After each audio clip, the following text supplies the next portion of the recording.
Hello and welcome to another video on the best games of a letter arcade edition, and this is for the letter F. Now in this series I imagine, what if I could only choose 5 games per letter per system and discard all others? What would I choose? Now consequently I'm coming from the point of view not what are the games most important to video game history or even which games are most loved, but instead these are the games that I personally enjoy the most to play. Now my choices may surprise you, but this video series is really just a bit of fun to help give people suggestions on what games to try the next time you're looking through those fully loaded retro gaming lists and deciding what to play. Okay, as I mentioned, this is for the arcades and the letter F, so without further ado, let us begin. Right, for my number 5 choice, I've gone for the little known arcade game F-Zero AX. Yes, that's right, in 2003, Nintendo and Sega worked together to update the futuristic racer for the arcade. This was the stuff made of my dreams, a Sega development house, Amusement Vision, and the people behind games like Daytona and Super Monkey Ball working on such a prestigious Nintendo property. And what we have here is simply gorgeous, with sumptuous graphics, eye-melting speeds, and ridiculous number of other racers, all across beautiful and imaginative tracks. This was built on the Triforce arcade system, which was a collaboration at this time between Nintendo, Sega and Namco to do a single arcade board that was easy to use and convert onto. And as you can see here, it really is a powerful arcade board, and essentially being a GameCube console of which it's based. Now, along with the blistering visuals and great audio, there's many little nods to Nintendo's past here in the game. There's a giant ROB robot from Nintendo stacking items in the background on Port Town. There's other racer nods as well, such as the racer Mr. EAD, who looks a lot like Mario, and of course EAD is the Shigeru Miyamoto development studio at Nintendo, known as the Entertainment Analysis and Development Division.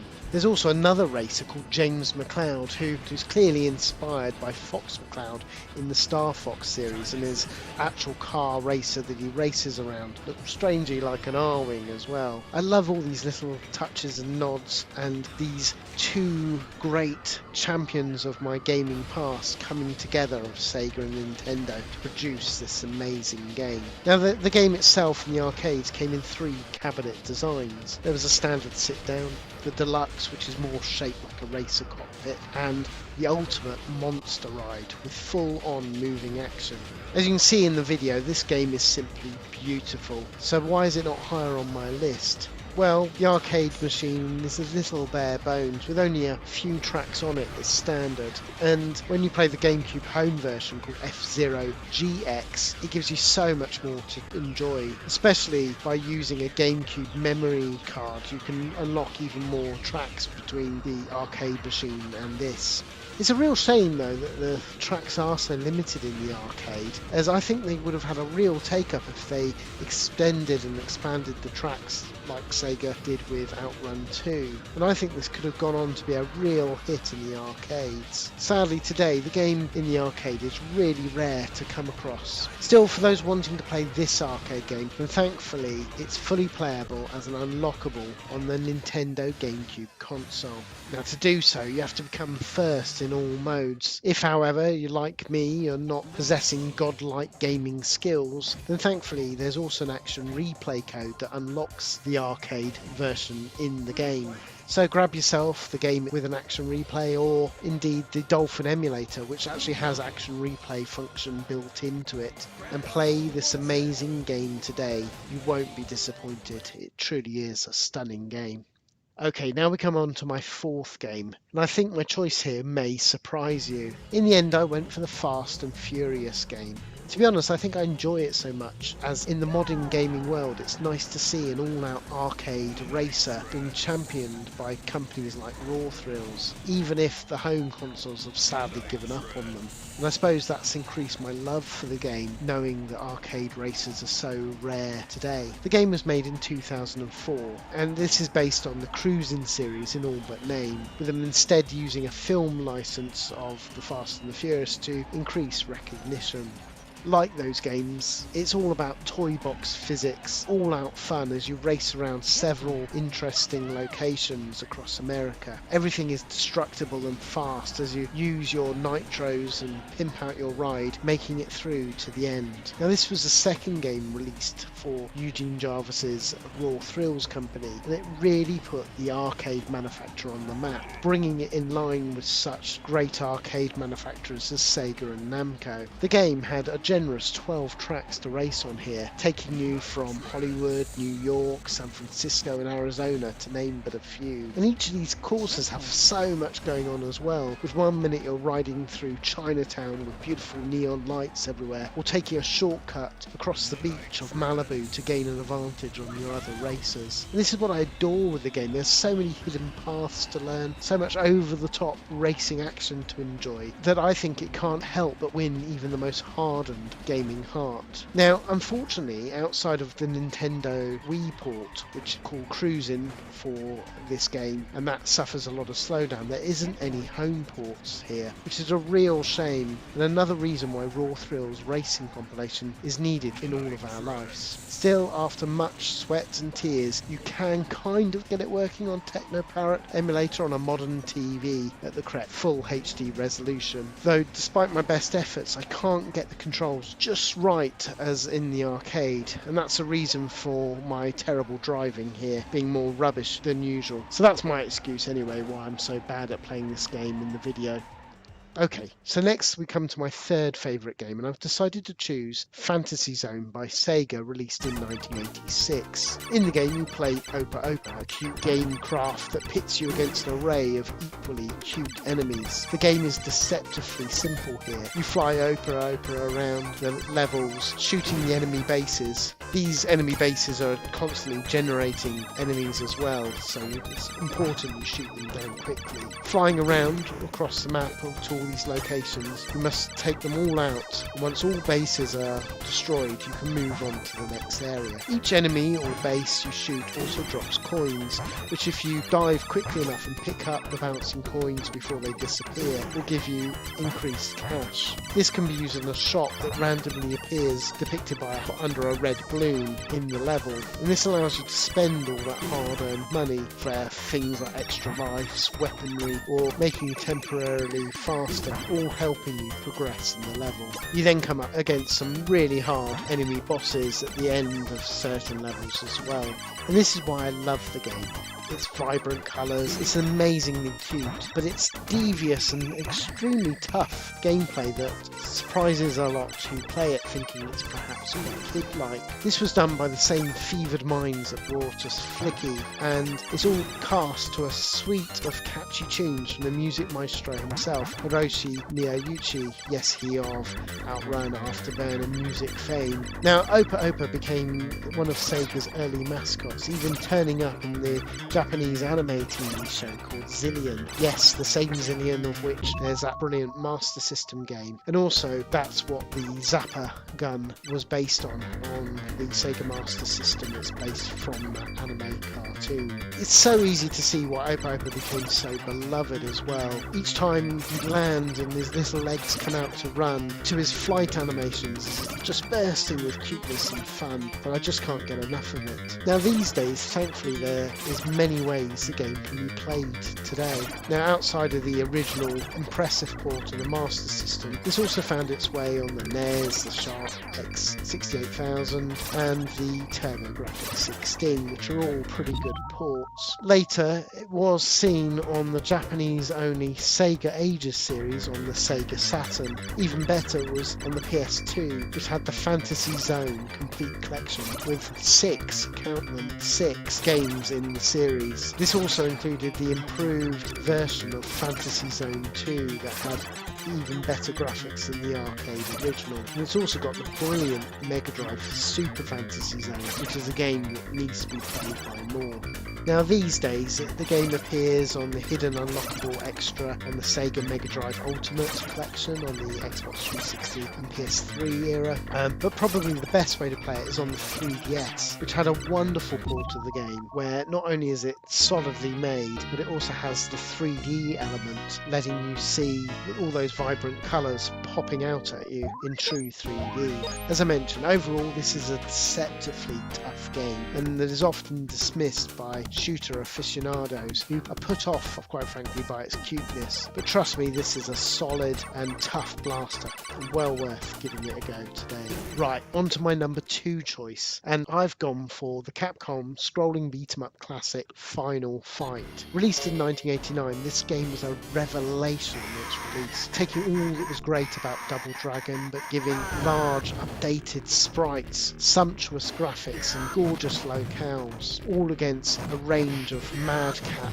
enemies to thwart. Now, playing one or two of 3 characters, you must kick, punch and body slam your enemies to take on the Mad Gear gang, who's kidnapped one of the playable player's daughter, Jessica. You see, Hagar is an ex-wrestler who's recently become mayor, and he also, strangely, bears a striking similarity to the wrestler and commentator for WWF, Jesse Ventura. Now, he's backed up by his friends Guy and Cody, who set off to take on the gang, clean up the town and rescue his daughter. It's all across 6 distinct levels, and there's some really memorable bosses to defeat as well. Now, originally this game was billed as Street Fighter 89. It was seen to be a sequel to that game, but rather sensibly, Capcom decided to keep the genre separate and instead give the game its own distinct name, hence the term Final Fight. And that's really all about it with the game. I adore this game. I love the weapons like the drain pipe that you can use. It looks amazing, it plays amazing. I love the varied enemies such as the Andre the Giant, and all with their own distinct personalities. It's a game that just screams fun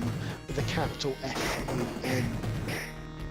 Now, back in the day, the home ports were pretty lackluster, even if on the Amiga I still convinced myself it's a pretty good port. Thankfully, the Mega CD version of the game more than made up for it, being the definitive way to play the game back in the day, even though it was a good few years on from the arcade initial release. Now, thankfully, years later in 2006, the game also arrived on the Capcom Classic compilation on the PS2, Xbox and PSP era, and that did a really solid job. It also found its way onto the Xbox 360 Double Impact pack as well, which is another great way to play it. But on the modern consoles, there's no real way to play it outside of MAME and a PC, which is a real shame. But thankfully, as you can see here, MAME does a great job, but hopefully this will find its way onto the modern consoles soon. Right, okay, that brings me on to my number 1 game for the letter F in the arcades, and I've chosen Food Fight. Released in 1983 by Atari and developed by GCC, who of course brought the world Miss Pac-Man. Now, the game is simplicity itself, with you playing Charlie Chuck, a boy with a big appetite and a love for ice cream. Therefore, you must run across the screen, dodging the chefs and pits strewn around to make it to that ice cream before it melts. To aid you in achieving this, there's food strewn around, which can be picked up and hurled at the chefs, temporarily taking them out of the action and giving you a score. The trouble is, likewise, those dastardly chefs can do the same to you, picking up food and hurling it towards you and losing a life, with all the food in addition hurled at you for that final humiliation. As you probably can tell, I adore this game. There's a real strategy actually to how you take each level, and all the chefs have their own distinct personalities, which I love. But along with the stonkingly good and addictive gameplay, it's the charm of the whole thing that wins me over. Little touches such as Charlie's eyes turning in the direction you're about to run to that impossibly large mouth of Charlie as he gulps the ice cream whole and has that satisfied, greedy grin on his face after. I just can't stop playing the game. It's just so addictive. Even better in the game, very, very rarely, if the game thinks it was exciting enough with enough near misses, etc., with the food fight, then when you complete the level, it does a replay of the whole entire level that you've just played, all accompanied by its own unique replay jaunty tune. Now, I love this cool feature, and I love the fact that it so rarely appears, which means when it does, it really is something special to encounter. And it was mind-blowing to me that in 1983 there was a game that could replay the whole past level. This is largely in thanks to the fact that this was actually one of the first 16-bit games, amazingly, with only Quantum, also done by GCC, released, just pipping it to the post. So that allowed the developer to have additional memory to allow such features like this to play. Now sadly, this game only saw a few home ports released back in the day, but thankfully these machines it was released for were all amazing home ports that really captured the full experience of the arcade. Now the games were the Atari 7800, the Atari 800 and the Atari XEGS consoles and computers, although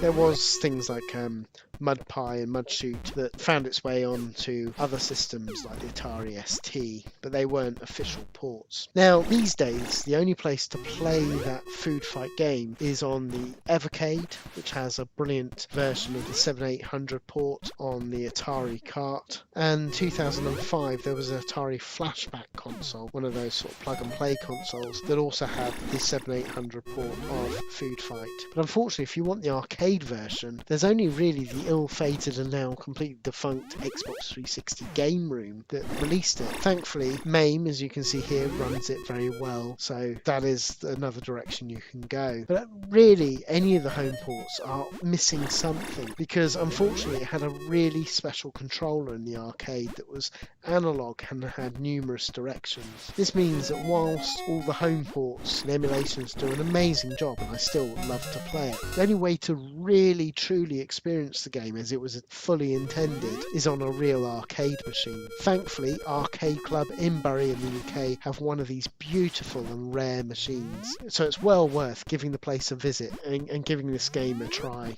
So there you go, there's my top 5, and of course, as always, I've had to leave so many firm favourites off my list to whittle it down, but I can't help myself. I'm going to briefly mention some honourable games here. Okay, the first one of course is Frogger, released in 1981 and by Konami. It's an amazing game, so full of fun and iconic as you negotiate your hapless frog across the busy street and crocodile infested river to arrive safely home. Now I love this game, but I do find after a few levels I lose interest in it, with it not giving me enough new things to do. Then you have Sega's Flicky, released in 1984, where you must dash around the levels collecting up all the chicks and taking them to the exit before all the nasty cats catch you. It's a huge amount of fun, but again it's another game that I quickly get bored of after an extended play. Another one worthy of mention is of course Fatal Fury, King of Fighters, released by SNK. Now this introduced such amazing fighters as Terry Bogard, and of course was the beginning of the brilliant King of Fighter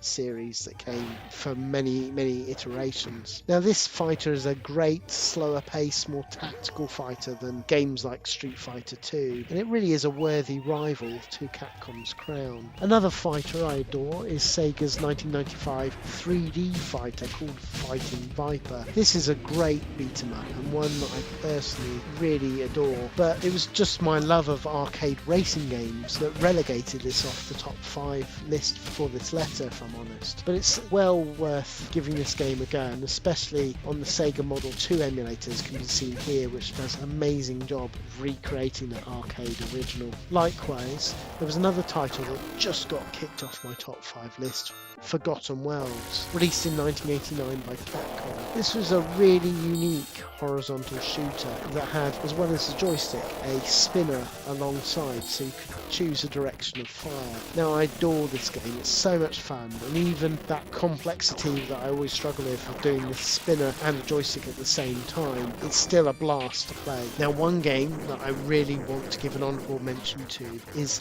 Final Star Force. Now this is a series that I love the Star Force series, and this third and final game is a firm favourite of mine. Released in 1992 by Techno, this is a criminally forgotten and overlooked game, mostly because it never ever saw a home port anywhere, meaning for many it just passed them by. But if you get a chance, track this down and give this game a go. It's a great continuation of the series. Finally, we have the amazing shooter called Fever SOS by Cave, and released in 1998. This mixes in bullet hell shooting with 70s disco.